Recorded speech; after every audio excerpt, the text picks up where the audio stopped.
Hello students, आजच्या व्हिडिओमध्ये आपण पाहणार आहोत आपलं डायनामिक्स ऑफ मॅनेजमेंट त्याच्यामधलं युनिट नंबर 3, ज्याच्यामध्ये दिलेलं आहे आपल्याला एल्टन मेयो यांचं कॉन्ट्रीब्युशन, म्हणजेच एल्टन मेयो यांनी केलेलं व्यवस्थापन शास्त्रातील योगदान. आपण मागच्या 2 व्हिडिओमध्ये हेनरी फ्युएल यांचं कॉन्ट्रीब्युशन आणि एफ.डब्ल्यू. टेलर यांचं कॉन्ट्रीब्युशन आपण मागच्या 2 व्हिडिओमध्ये पाहिलेलं आहे आणि त्याची लिंक मी डिस्क्रिप्शन बॉक्समध्ये दिलेली आहे. ज्यांनी पाहिले नसतील त्यांनी ते पहा, ऐका, जेणेकरून अभ्यास करताना तुम्हाला थोडीशी त्याच्या माध्यमातून मदत होईल. सो आजच्या व्हिडिओमध्ये आपण पाहणार आहोत एल्टन मेयो यांनी कोणत्या प्रकारे कॉन्ट्रीब्युशन केलेलं आहे, कशाप्रकारे कॉन्ट्रीब्युशन केलेलं आहे हे आजच्या व्हिडिओमध्ये आपण पाहणार आहोत. आपल्याला माहिती असेल की व्यवस्थापन शास्त्रामध्ये अनेक सारे असे पर्सन आहेत, शास्त्रज्ञ आहेत, तज्ज्ञ व्यक्ती आहेत की त्यांनी काय केलं, त्यांना जशा प्रकारे अनुभव आले, त्यांनी जो अभ्यास केला त्याच्यावरून त्यांनी प्रत्येकाने आपापलं मत या व्यवस्थापन शास्त्रामध्ये मांडलं आणि हे वाढता खूप मोठा एक व्यवस्थापनाचा जो विषय हा तयार झाला आणि आपण त्याला शास्त्र म्हणून आज संबोधतो. म्हणजे मोठा विषय आज मॅनेजमेंटचा आपल्याला आज पाहायला मिळतो. सो आपण या ठिकाणी आज पाहणार आहोत एल्टन मेयो यांनी नेमकं काय केलं. तर एल्टन मेयो यांचं पूर्ण नाव आपण लक्षात ठेवायचं, जॉर्ज एल्टन मेयो असं त्यांचं पूर्ण नाव आहे. आणि एल्टन मेयो यांचा जन्म 1880मध्ये झालेला आहे, हे पण लक्षात ठेवायचं जनरल नॉलेजसाठी. 1880मध्ये त्यांचा जन्म झाला ऑस्ट्रेलियामध्ये. त्यानंतर त्यांनी त्या ऑस्ट्रेलियामधीलच ॲडलेड विद्यापीठ आहे, युनिव्हर्सिटी आहे, त्या ॲडलेड युनिव्हर्सिटीमधून त्यांनी डिग्री घेतली.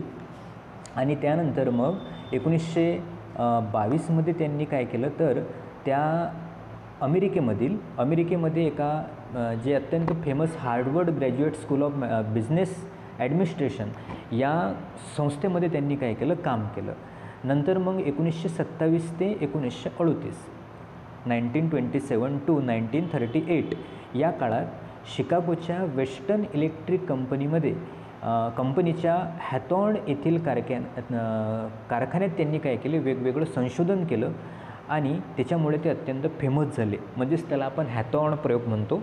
हॅथॉर्न प्रयोग केले एल्टन मेयो यांनी शिकागोमध्ये एक कंपनी आहे वेस्टर्न इलेक्ट्रिक, त्या कंपनीमध्ये काय केलं, त्यांनी वेगवेगळे प्रयोग केले आणि त्या संपूर्ण प्रयोगांना आपण हॅथॉर्न प्रयोग म्हणतो किंवा हॅथॉर्न एक्सपेरिमेंट म्हणतो आणि त्याच्यामुळे संपूर्ण जगभर ते प्रसिद्ध झाले. त्यानंतर त्यांनी 1935मध्ये the human problems of an industrial civilisation हा एक ग्रंथ त्यांनी प्रसिद्ध केला. नंतर the social problems of industrial civilisation हा देखील एक ग्रंथ त्यांचा प्रसिद्ध आहे किंवा त्यांनी पब्लिश केलेला आहे. या 2 ग्रंथांची नावं आपण शक्य झालं तर लक्षात ठेवायची. आणि नंतर मग एल्टन मेयो यांनी काय केलं, 1900 आता आपल्या स्क्रीनवर दिसत असेल तुम्हाला, 1924 ते 1932 या कालावधीमध्ये शिकागो येथील वेस्टर्न इलेक्ट्रिकल कंपनी येथे हॉथॉर्न फ्लॅट येथे 5 प्रयोग किंवा त्याला प्रात्यक्षिका म्हणतो आपण केली आणि यालाच एल्टन मेयो यांचा हॅथॉर्न अध्ययन असे म्हणतात किंवा एक्सपेरिमेंट ऑफ हॅथॉर्न असं त्याला म्हणतो आपण.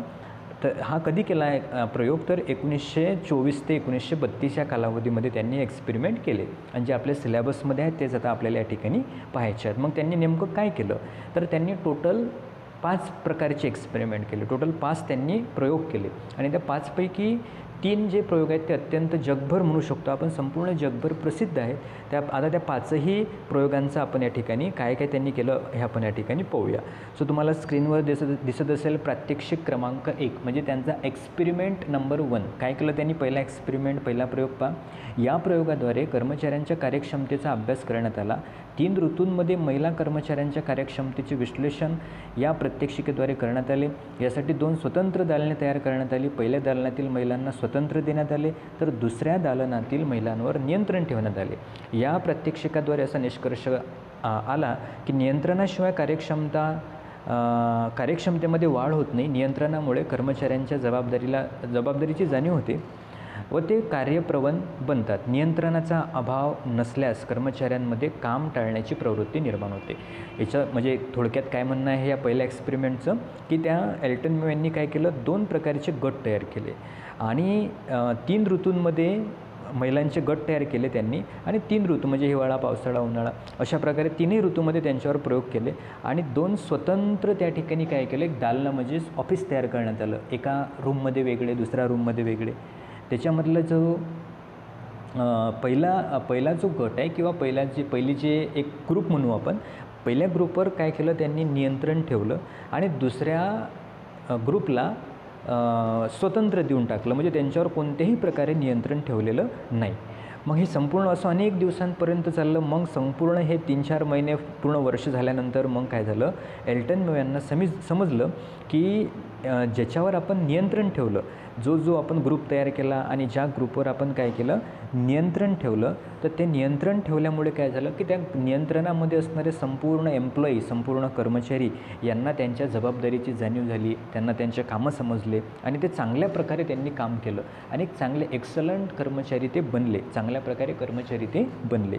पण ज्याच्यावर नियंत्रण नव्हतं, ज्याच्यावर आपण कोणत्याच प्रकारे नियंत्रण ठेवलं नाही, देखरेख ठेवलं नाही, असा जो ग्रुप होता, त्या ग्रुपवर किंवा तो जो ग्रुप आहे तो एक प्रकारे काय झाला, त्यांनी कामाची टाळाटाळ केली, वेळेत त्यांनी कामं पूर्ण केले नाहीत, बरोबर ना. म्हणजे या पहिल्या प्रयोगावरून काय लक्षात येते की आपल्या कंपनीमध्ये जे लोक काम करतात, जे कर्मचारी असतात, त्यांच्यावर नियंत्रण ठेवणं हे अत्यंत आवश्यक आहे. जर आपण नियंत्रण ठेवलं नाही तर कर्मचारी कामाची टाळाटाळ करतील, वेळेत कामं पूर्ण करणार नाही, असं पहिल्या प्रयोगावरून आपण या ठिकाणी सिद्ध करू शकतो किंवा सांगू शकतो. आणि असंच एल्टन जॉन यांना सांगायचं असेल असं आपण या ठिकाणी गृहीत धरू. सेकंड एक्सपेरिमेंट काय केला त्यांनी, प्रात्यक्षिक क्रमांक 2 या प्रयोगाद्वारे कामाच्या परिस्थितीमध्ये होणारा बदल अभ्यासण्यात आला. जे कामाची परिस्थिती बदलते आपली, तर त्याचा या ठिकाणी अभ्यास केला. यासाठी महिलांच्या 2 गटांची निवड, परत 2 गट या ठिकाणी निवडले. पहिल्या कर्मचारी गटामध्ये कायमच्या परिस्थितीत काम करण्याची व्यवस्था केली, तर दुसऱ्या गटासाठी स्वतंत्र व्यवस्था करून त्यांच्या कामाचे प्रमाण, दर्जा इत्यादींचे मापन करण्यात आले. दुसऱ्या गटासाठी कर्मचाऱ्यांच्या कामाचे प्रमाण, वेळ, विश्रांती, वातावरण इत्यादी चांगले उपलब्ध करून देण्यात आले. यावरून असा निष्कर्ष मिळाला की कर्मचाऱ्यांच्या कामाची स्वतंत्र खास व्यवस्था केल्यामुळे त्यांच्या कार्यक्षमतेमध्ये वाढ होते. साधारणपणे कर्मचाऱ्यांच्या कार्यक्षमतेमध्ये 30% वाढ झालेली दिसून आली. म्हणजेच थोडक्यात काय केलं, कामाची परिस्थिती परत 2 ग्रुप तयार केले एल्टन जॉन यांनी. एका ग्रुपला सगळ्या सुखसोयी सगळं दिलं, सगळं त्यांना समजून सांगितलं, त्यांना चांगल्या प्रकारे चांगल्या प्रमाणात काम दिलं, त्यांना विश्रांती करू दिली, त्यांना वेळ दिला, त्यांना कामाचं प्रमाण ठरवून दिलं, वातावरण चांगलं करून दिलं.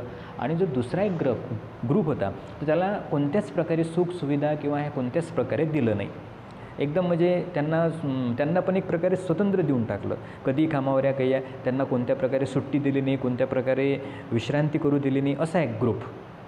म्हणजे एका ग्रुपला संपूर्ण सुखसोयी दिल्या आणि दुसऱ्या ग्रुपला काहीच दिलं नाही.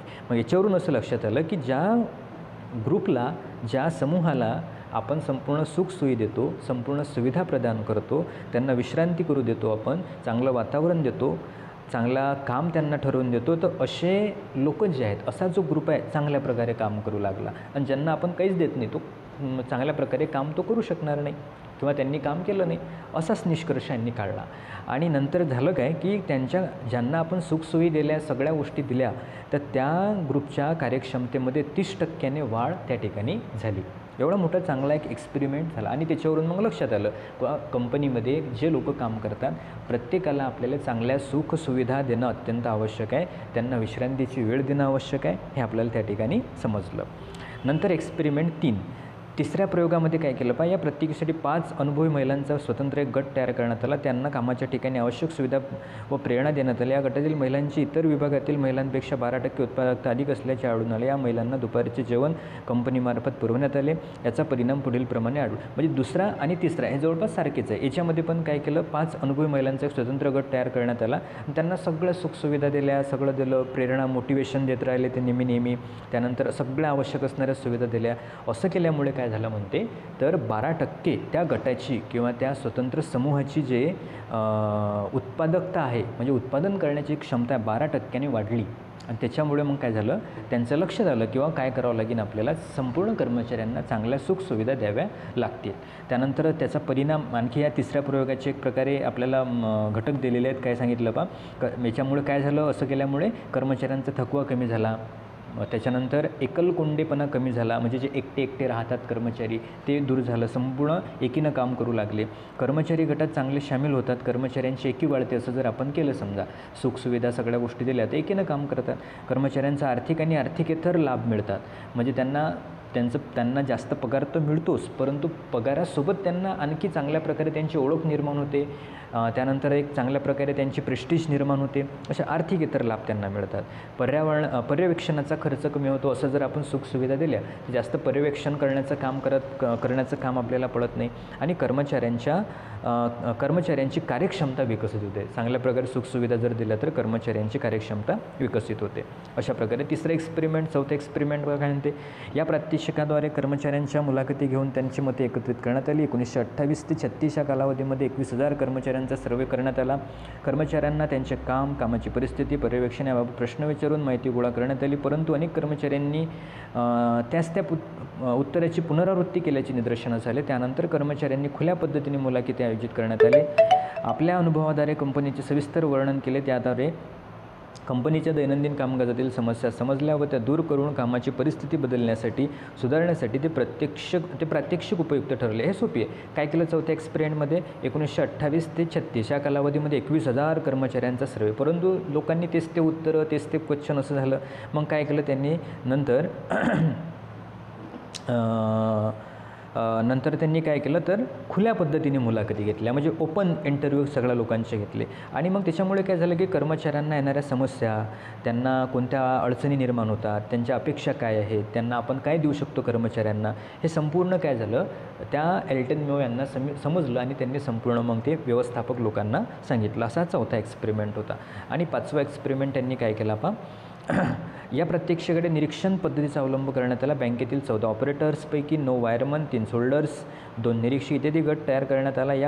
हा गट अनौपचारिकरित्या तयार करण्यात आला, त्यामुळे त्यांच्यावर कोणत्याही प्रकारची बंधने किंवा नियंत्रण ठेवण्यात आली नाही. ते प्रात्यक्षिक बंदीच्या कालावधीमध्ये करण्यात आले, त्यामुळे तात्पुरत्या कालावधीमध्ये काम करण्यासाठी नेमलेल्या कर्मचाऱ्यांनी त्या कामामध्ये अधिक चुणूक दाखवली, कारण त्यांना दिलेले काम लवकर पूर्ण केल्यास त्यांना बेकार राहावे लागेल, त्यामुळे ते काम टिकवण्याचा प्रयत्न करत होते. साधारणपणे कर्मचाऱ्यांच्या कार्यक्षमतेत कर्मचाऱ्यांनी दर्जेदार कामाचा पुरवठा केला नाही, कारण त्यापेक्षा अधिक चांगल्या कामाच्या दर्जाची व्यवस्थापन अपेक्षा करेल असे त्यांना वाटले. याचा अर्थ औपचारिक गट हा कंपनीतील कायमस्वरूपी असल्यामुळे व्यवस्थापकांना सूचनांप्रमाणे ते काम करतात, परंतु अनौपचारिक गटांवर व्यवस्थापकांना नियंत्रण ठेवणे ही बाब कठीण आहे.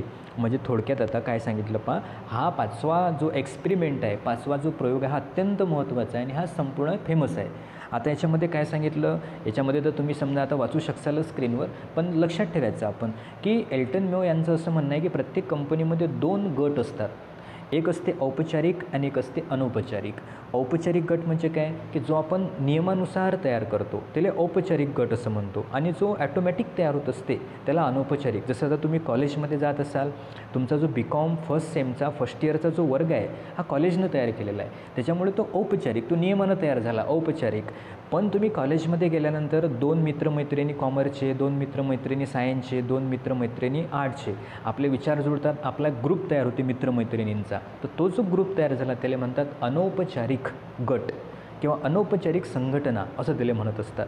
तर जसं या ठिकाणी आहे तसं प्रत्येक कंपनीमध्ये देखील औपचारिक आणि अनौपचारिक अशा 2 संघटना निर्माण होत असतात, आणि कंपनीनं काय केलं पाहिजे तर या दोन्हीही गटांना समान महत्त्व दिलं पाहिजे. परंतु कंपनीमध्ये आधी काय होत होतं, जेव्हा यांनी प्रयोग केले नाहीत एल्टन मेयो यांनी, त्याच्या आधी काय होत होतं की कंपनीमध्ये अनौपचारिक जे आहेत अनौपचारिक त्याला कंपनी महत्त्व देत नव्हती, फक्त औपचारिक गटालाच महत्त्व देत होती. त्याच्यामुळे बऱ्याचशा कंपनीमध्ये भांडणं त्या ठिकाणी होत होते. पण एल्टन मेयोने रिसर्च केला, सांगितलं की प्रत्येक कंपनीमध्ये 2 गट आहेत, औपचारिक आणि अनौपचारिक. तर कंपनीनं काय केलं पाहिजे, कंपनीच्या मालकानं म्हणा किंवा व्यवस्थापकानं काय केलं पाहिजे तर या दोन्ही गटांना इक्वल आपण महत्त्व दिलं पाहिजे, सारखं महत्त्व दिलं पाहिजे. म्हणून औपचारिक संघटना, अनौपचारिक संघटना हे 2 गोष्टी आपण लक्षात ठेवायच्या आहेत. अशा प्रकारे एल्टन मेयो यांनी 5 प्रयोग केले, ज्याला आपण हॅथॉर्न प्रयोग असं म्हणतो. हॅथॉर्न प्रयोग म्हणजे काय तर हे 5 प्रकारचे केलेले त्यांनी एक्सपेरिमेंट, 5 प्रकारचे केलेले प्रयोग. सो तुमच्या थोडक्यात ते लक्षात आले असतील असं मी गृहीत धरतो. आणि डिटेल्ससाठी तुमच्याकडे नोट्स असतीलच, तुम्ही नोट्समध्ये आणखी वाचा आणि डिटेल्समध्ये त्या संपूर्ण गोष्टी लक्षात ठेवा, समजून ठेवा आणि पेपरमध्ये क्वेश्चन आल्यानंतर चांगल्या प्रकारे लिहा. पुढच्या व्हिडिओमध्ये आपण पाहणार आहोत पीटर ड्रकर यांनी केलेलं contribution. Okay, thank you so much.